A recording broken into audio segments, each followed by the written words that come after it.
बिस्मिल्लाहिर्रहमानिर्रहीम। आज की वीडियो उन लोगों के लिए बहुत ही अहम है जो कि स्वीडन में रहते हैं और यहाँ पे वो काम कर रहे हैं, या वो जो यहाँ पे अभी जॉब शुरू करना चाहते हैं, बल्कि वो लोग भी जो मुस्तकबिल करीब में स्वीडन आने के ख्वाहिशमंद हैं और स्वीडन यहाँ आके वो यहाँ पे जॉब या मुलाजमत कोई भी काम करना चाहते हैं। उन सब के लिए बहुत ही मालूमाती और अहम वीडियो है और ये आपके लिए एक मुफ्त मशवरा है जिससे आपको माली फ़ायदा होगा। आपको यकीनन माली तौर पे इससे बहुत फ़ायदा होगा, इसलिए आप इस वीडियो को ज़रूर देखिए।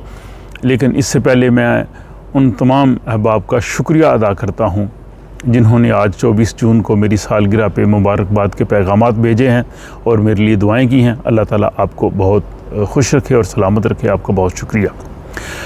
हाल ही में स्वीडन में एक रिपोर्ट आई है कि जो लोग दीगर ममालिक से स्वीडन में आए हैं और यहाँ पे आके उनको परमानेंट वीज़ा मिला है या नेशनलिटी मिली है और यहाँ पे वो काम करते रहे हैं और वो अभी जो है वो पेंशनर हुए हैं, तो उनकी पेंशन में जो स्वीडन में जो यहाँ के मुकामी बाशिंदे हैं, जो यहाँ के रहने वाले थे, उनकी पेंशन की निस्बत 5000 स्वीडिश क्रोन हर महीने उनको पेंशन कब मिलती है। तो यहाँ ये सवाल ये है कि जो गैर ममालिक से आके स्वीडन में रह रहे हैं, ज़ाहिर यहाँ उनको परमानेंट वीज़ा है या इवन नेशनलिटी मिल चुकी है, लेकिन इसके बावजूद उनकी पेंशन अपने स्वीडिश साथियों की निस्बत क्यों कम है। एक सवाल ये है। और दूसरा सवाल ये है कि क्या इस जो कमी है 5000 क्रोन की हर महीने पेंशन में, क्या इस कमी को पूरा किया जा सकता है और वो कौन से ऐसे तरीक़ाकार हैं जिनको करने से आप लोगों की पेंशन जो है वो बेहतर होगी। तो इस सारी सूरत हाल के हवाले को समझने से पहले स्वीडन के पेंशन सिस्टम को समझना बहुत ज़रूरी है। स्वीडन का पेंशन सिस्टम बहुत ही पेचीदा किस्म का है और बहुत से लोगों को इल्म नहीं है कि ये किस तरह से काम करता है और पेंशन जो है वो किस तरह से मिलती है। पाकिस्तान इंडिया की तरह यहाँ पे जब आप पेंशनर होते हैं तो यहाँ पे वो इकट्ठी पेंशन या कम्यूट या ग्रेजुटी या जैसे वहाँ पे 12 तनख्वाहें इकट्ठी मिलती, यहाँ ऐसा कोई सिस्टम नहीं है। यहाँ इकट्ठी कोई पेंशन नहीं मिलती, वही हर महीने ही मिला करेगी जैसे तनख्वाह मिलती है। उन ममालिक में पाकिस्तान या बरसगीर के मुल्कों में 60 साल की उम्र के बाद पेंशनर आदमी होता है, लेकिन यहाँ पे 65 साल जो है उम्र है, बल्कि इसके बाद भी वो काम कर सकता है। यहाँ का जो पेंशन सिस्टम है या यहाँ जो आपकी पेंशन है, इसके 3 हिस्से हैं।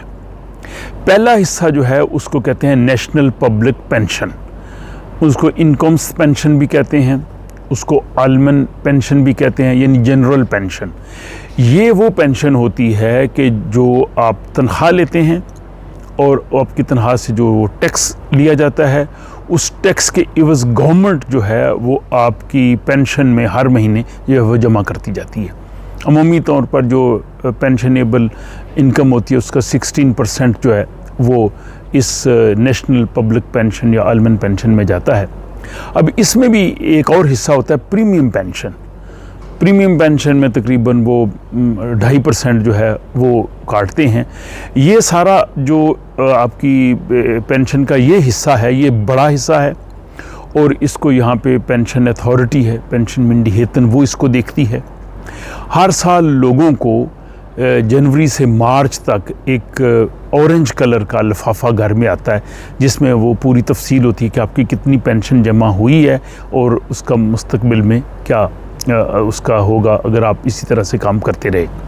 अब इसी पेंशन में एक और हिस्सा भी होता है जिसको गारंटी पेंशन कहते हैं। गारंटी पेंशन उन लोगों के लिए होती है जो हुकूमत एक गारंटी देती है, जो लोग किसी वजह से काम नहीं कर सके या जिनकी इनकम बहुत कम है, तो हुकूमत की तरफ से उनको एक गारंटी सपोर्ट पेंशन की सूरत में मिलती है। लेकिन ये उन लोगों को मिलती है जिनको स्वीडन में कम से कम 40 साल से जो रह रहे हैं। जो दीगर यूरोपीय ममालिक से आते हैं उनका वो अरसा भी इसमें वो इंक्लूड कर सकते हैं, लेकिन यूरोप के बाहर से ममालिक से अगर आप आए हैं और 40 साल से कम अरसा आपको स्वीडन में रहते हुआ है और आप पेंशन की एज को पहुंच गए हैं तो गारंटी पेंशन फिर नहीं मिल सकती। लेकिन गारंटी पेंशन जो है ये समझें कि ये तकरीबन एक बंदे को, फ़र्द को 8,615 स्वीडिश क्रोन मिल सकती है। लेकिन अगर 2 मियाँ बीवी रह रहे हों तो फिर थोड़ी कम है, फिर 7,739 स्वीडिश क्रोन की सूरत में जो है वो मिल सकती है।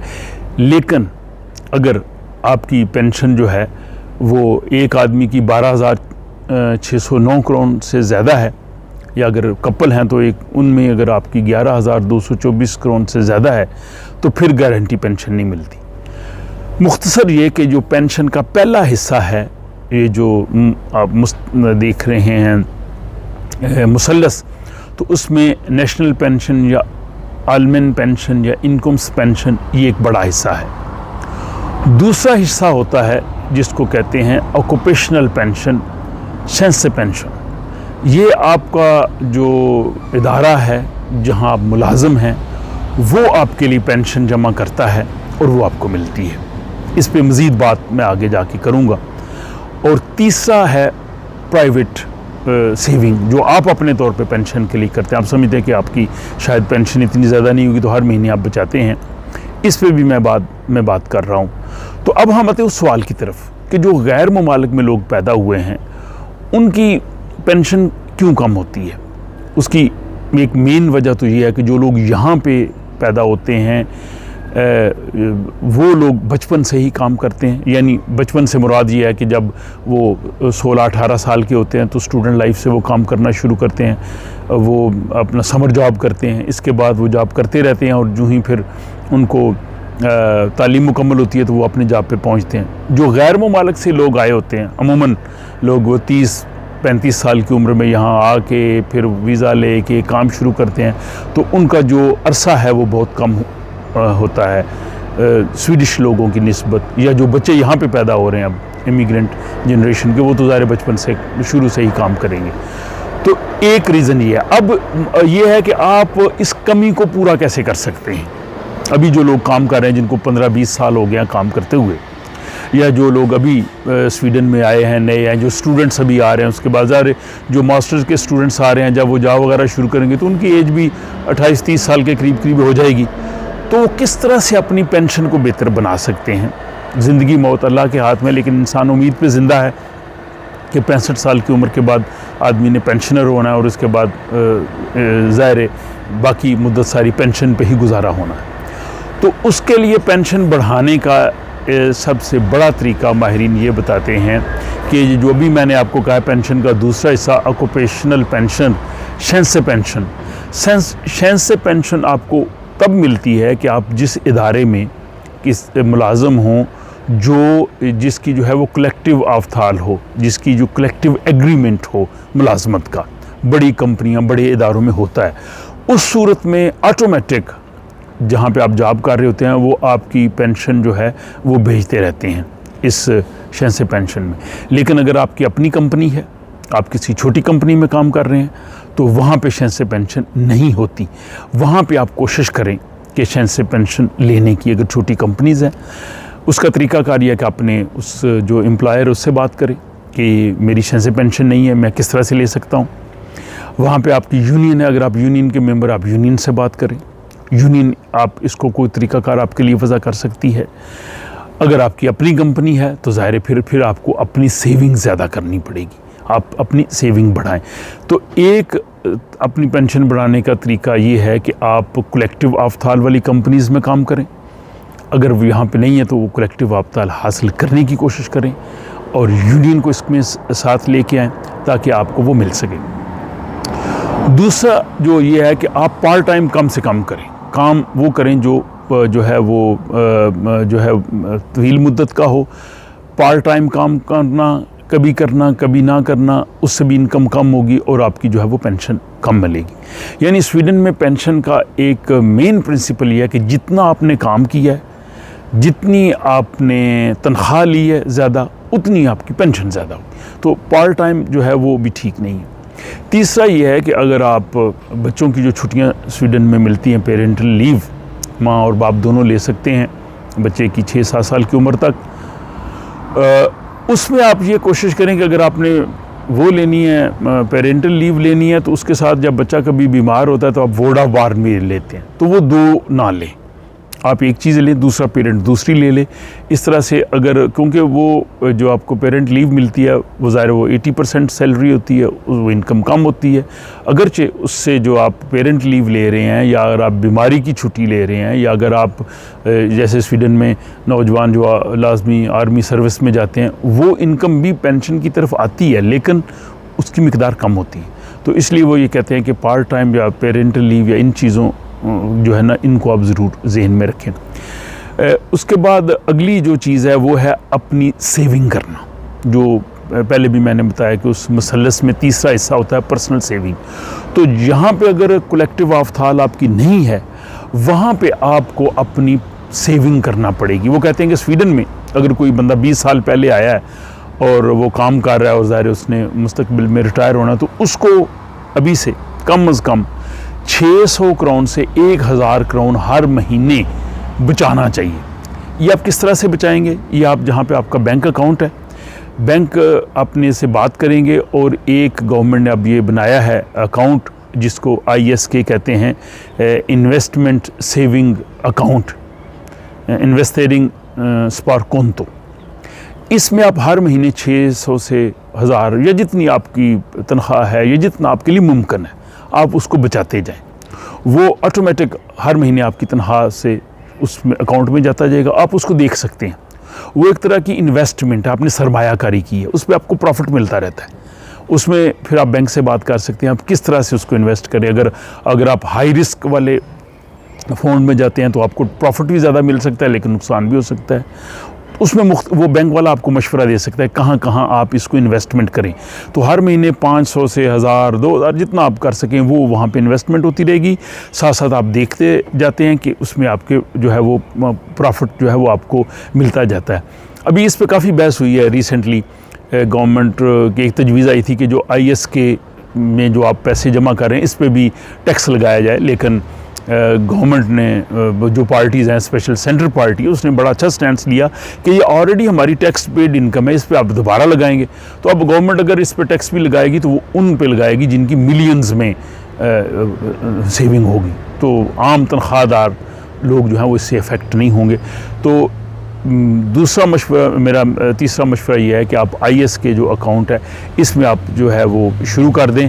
और इसके अलावा अगर कुछ लोग जो है वो रियल इस्टेट में भी पैसा इन्वेस्ट करते हैं, किसी और जगह पे इन्वेस्ट कर सकते हैं, वो उनको ज़रूर करना चाहिए, ताकि जब वो पेंशन की एज पे पहुँचें तो उनको जो गवर्नमेंट की तरफ से पेंशन मिल रही है, जो उनकी शहर से पेंशन मिल रही है, साथ उनकी अपनी जो है वो सेविंग वो भी हो, ताकि वो मिल मिला के उनकी पेंशन ज़्यादा हो जाए। अगला एक और जो है मरहला ये हो सकता है कि नॉर्मली स्वीडन में 65 साल की लोग जो है वो पेंशनर होते हैं, लेकिन अगर आप चाहें तो आप मज़ीद 67 साल तक 67 ईयर्स तक जॉब कर सकते हैं, तो आप करें।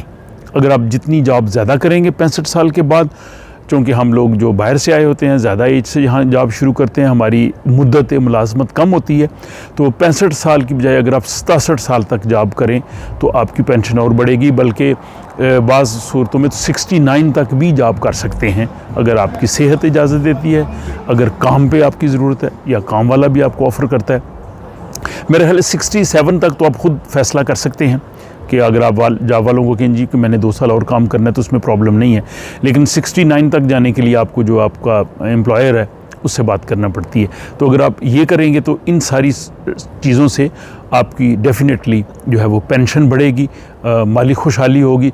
यहाँ ये भी होता है कि अगर जो गारंटी पेंशन की मैंने पहले बात की थी कि अगर आपके साथी का किसी का इंतकाल हो जाए, वो हाँ प्रीमियम पेंशन वो उसी का हिस्सा है जो पहला हिस्सा था, तो उसमें यह है कि अगर आपके पार्टनर का इंतकाल हो जाए, आपकी पेंशन कम है, तो उस सूरत में हुकूमत जो है वो माली इमदाद भी दे सकती है। या जिन लोगों की पेंशन कम होती है उनको घर के किराए के लिए या उनको एक ज़्यादा उम्र सीधा होने का अलाउंस वो भी मिल सकता है, लेकिन वो सपोर्ट उस सूरत में जब आपकी पेंशन बहुत ही कम है या आपको माली दुश्वारियां हैं। लेकिन कोशिश ये करें कि वो लोग जिनके पास अभी काफ़ी वक्त है या वो लोग जो भी जॉब शुरू करना चाह रहे हैं, उनके लिए मैं समझता हूँ कि ये बहुत अच्छा है। बल्कि वो स्टूडेंट्स जो समर जॉब कर रहे हैं नौजवान हैं, 20-21 साल के हैं, या जो इसके बाद जब वो पेंशन तो ज़ाहिर उनकी कटेगी जब वो करेंगे काम, लेकिन वो IAS के जो इन्वेस्टमेंट जो कौंतो है, ESCO जिसको स्वेंस्का में कहते हैं, उसमें आप पैसे जो है वो थोड़े थोड़े जमा करते रहें।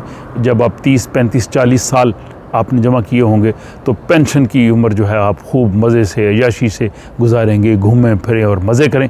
तो क्या ख्याल है, आपको ये मुफ्त मशवरा कैसा लगा? इस बारे में अपनी राय से ज़रूर आगाह कीजिए।